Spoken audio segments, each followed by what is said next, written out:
Bonjour et bienvenue sur ma chaîne YouTube. On se retrouve pour une nouvelle vidéo sur comment financer ses études. Si vous êtes étudiant ou élève et que vous avez des études qui vous tiennent à cœur et pour lesquelles vous aimeriez vraiment trouver du financement, aujourd'hui, je vais vous donner quelques pistes de solutions pour pouvoir vous aider à financer vos études. Si vous n'êtes pas encore abonné à cette chaîne, n'hésitez pas à vous abonner et à liker et surtout à partager autour de vous au cas où il y ait des étudiants et des élèves à qui ce contenu pourra être intéressant.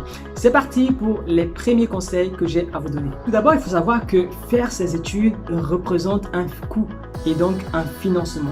Et cela dépend plus ou moins des types de formation choisis en terminale lors du choix des vœux de formation.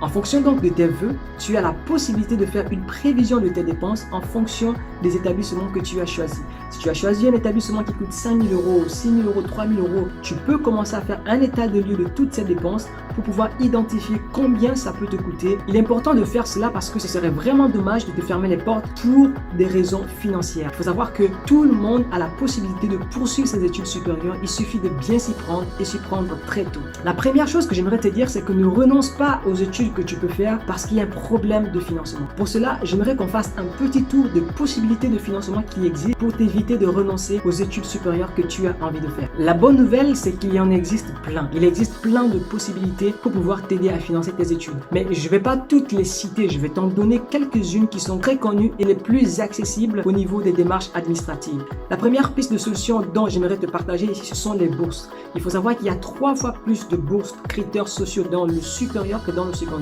Pour ceux qui sont en France particulièrement, il suffit d'aller sur le site étudiant.gouv.fr pour pouvoir faire une simulation et savoir si je suis concerné par X ou Y bourse. La plupart des informations dont on te demandera souvent, c'est en rapport avec les ressources, la famille, la zone géographique, pour savoir si tu es éligible ou pas.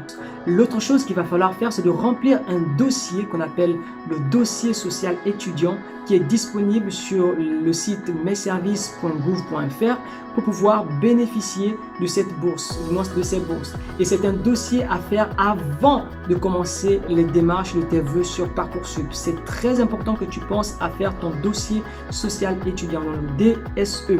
La deuxième solution, ce sont les aides au mérite. Ce sont des aides qui sont données dans des promos. Par exemple, les bacheliers, vous avez certains bacheliers qui ont obtenu la mention très bien, qui bénéficient de certaines allocations, qui bénéficient de certaines aides en fait pour financer leurs études supérieures. Donc ça fait déjà partir en fait d'une bonne somme qui peut être prise en compte dans son budget pour pouvoir financer ses études supérieures. Je prends un exemple, si dans vos études vous avez envie d'acheter un ordinateur et que vous avez eu une bourse au mérite qui est de, je sais pas, de 500 euros et vous avez trouvé un ordinateur à 500 euros, vous vous rendez compte qu'en un mois vous avez la possibilité de financer votre ordinateur et donc de pouvoir répondre aux besoins liés à vos études.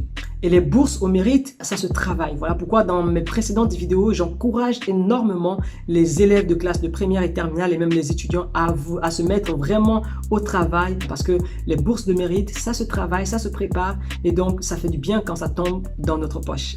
La troisième piste de solution que j'aimerais te partager, ce sont les bourses proposées par les fondations et les entreprises. Il y a énormément de fondations et d'entreprises qui proposent des bourses sur critères, bien évidemment. La plupart du temps, c'est parfois des fondations qui ont peut-être un projet et qui recherchent des profils. Pour ceux qui sont en France, par exemple, il y a un site qu'on appelle la Fondation de France. Là-bas, il y a des entreprises et même des grandes écoles qui mettent en place des propositions d'offres de bourses pour étudiants. Là-bas, c'est directement des entreprises qui financent des formations pour l'étudiant ou du moins des écoles qui prennent en charge les frais de formation universitaire des étudiants. Donc, n'hésite pas à te rendre sur le site France Fondation pour pouvoir en savoir un peu plus sur les propositions qu'il y a actuellement. Ça pourra énormément t'aider. Récemment, par rapport aux bourses de France Fondation, j'ai appris qu'elle recensait une affaire de plus de 2000 bourses et vous pouvez identifier celles qui vous intéressent et comment y participer. Tous les critères sont sur ce site et donc vous avez la possibilité de prétendre à une bourse. La quatrième piste de solution que j'aimerais te partager, ce sont les bourses de collectivités. Il y a énormément de collectivités qui proposent des bourses aux jeunes habitants de leur ville. Donc, n'hésite pas à te rendre dans les points d'information jeunesse de Pige, PIJ, les points d'information jeunesse, qui sont parfois des lieux relais de ces informations pour permettre aux jeunes de pouvoir connaître quelles sont les bourses qui sont mises en place par leur mairie, par leur collectivité, par leur département. Donc, à partir d'aujourd'hui, regarde dans ta ville, essaie de faire des recherches, les bourses de ma ville, je sais pas, bourses, si vous habitez par exemple Montpellier, Paris, vous allez voir qu'il y a énormément de bourses proposées par des collectivités et ça peut également être une piste de solution pour vous aider à financer vos études. La cinquième piste de solution que j'aimerais te donner pour pouvoir financer tes études, c'est de pouvoir travailler en étant étudiant. Et là, il y a un conseil que je peux te donner, c'est d'éviter de travailler quand tu es étudiant au-delà de 20 heures par semaine parce que ça demandera énormément d'organisation et tu pourras vraiment tomber dans le piège d'avoir envie de gagner beaucoup plus d'argent et de laisser tes études de côté. Il faut vraiment apprendre à faire le juste milieu. Donc, tu peux travailler en étant étudiant, garde ce statut et à côté, tu gagnes de l'argent pour financer tes études. Donc, 20 heures maximum, voire 21 heures pour un contrat étudiant, ça devrait vraiment aller pour te permettre d'avoir une meilleure organisation pour réussir tes études. L'autre piste de solution que j'aimerais te proposer, c'est l'alternance. L'alternance est en fait une piste de solution qui te permet de travailler et en même temps d'apprendre. C'est directement l'entreprise qui prend en charge tes frais de formation et derrière, tu travailles pour eux tout en ayant tes études à côté. Le rythme, il est parfois très difficile, mais celui qui peut y arrive. Et c'est vraiment une bonne piste de solution parce qu'en même temps, ça te permet d'acquérir de l'expérience et donc des compétences professionnelles pour pouvoir décrocher un job solide, du moins un contrat pro une fois tes études terminées. Mais soyez-en sûrs, parfois c'est difficile d'obtenir un contrat par la suite, mais pour ceux qui sont persévérants, vont trouver du boulot ailleurs parce que leurs compétences en fait développées durant toute l'expérience leur ont permis de pouvoir avoir un CV solide. Donc si tu peux, n'hésite pas à rechercher une alternance. Elles sont disponibles ces alternances pour tout type de formation, même dans les formations les plus sélectives. Alors ne te laisse pas abattre et surtout ne remets pas en cause les études que tu veux faire à cause du coût.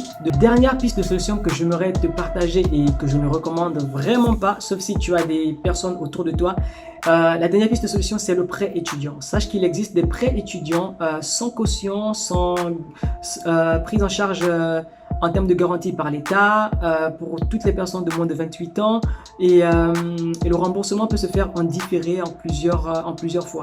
Mais ça, c'est vraiment si tu es ambitieux parce que tu as sûrement des longues études et que tu sais très bien qu'après ces études, il y a de l'emploi qui est garanti. Donc, tu peux vraiment te lancer dans ces études. Mais si tu sais vraiment que c'est impossible pour toi de rembourser un prêt, je sais pas, de 10 000, 15 000 euros en étant étudiant, ne te lance vraiment pas dans cela. Recherche d'autres pistes de solutions qui sont, je veux dire, plus exploitables en fonction de ta situation et évite de te mettre la corde au cou avec des prêts étudiants. Mais si tu veux, tu peux le faire. Voilà, rapproche-toi de ta banque et présente ton projet et il y aura des critères, des conditions que tu devras remplir et puis normalement, ça ne causera aucun problème pour la banque de te mettre en place un prêt. Juste un conseil, si tu optes pour une formation qui est payante et très coûteuse, qui fait en sorte que tu puisses aller faire une demande de prêt auprès d'une banque, il faut vraiment te rassurer de 3 critères. C'est que il faut que tu saches si la formation elle est reconnue par l'État, si elle a un bon classement au niveau des classements de formation en France, pour savoir quel est le classement de ta formation, le classement de ton établissement. Il faut te rapprocher de certains sites. Tu peux aller en ligne sur le site comme le site de l'ONICEP, donc ONISEP, ou sinon sur le site de l'étudiant.fr. Ce sont des sites parfois qui permettent en fait de connaître quel est le classement des écoles, quel est le classement des formations en France. Et donc ça vaut le coup de pouvoir investir de l'argent en prenant un prêt si c'est vraiment une formation de qualité. Et franchement, ça vaut pas le coup si la formation n'est pas vraiment une formation reconnue par l'État. Ça vaut pas la peine de pouvoir mettre ton argent, d'aller t'endetter simplement pour une formation qui n'est pas garantie en termes d'employabilité une fois ton diplôme obtenu. Pour finir cette vidéo, donc bourse, petit boulot, prêt, alternance, tu auras donc compris que tu as toutes les chances de ton côté, du moins tu as toutes les possibilités pour pouvoir t'aider à financer tes études. Une seule chose qu'il faut savoir, c'est que ne te décourage pas, n'abandonne pas ces études que tu veux faire à cause des besoins financiers. Tu peux y arriver, il se peut qu'il y ait un dispositif qui peut te permettre de faire ces études, alors fonce et vas-y. On se dit à la prochaine pour une nouvelle vidéo. N'hésite pas à partager cette vidéo et surtout à liker cette vidéo. Partage-la autour de toi car ça fera sûrement du bien à d'autres personnes. Ciao, bye bye.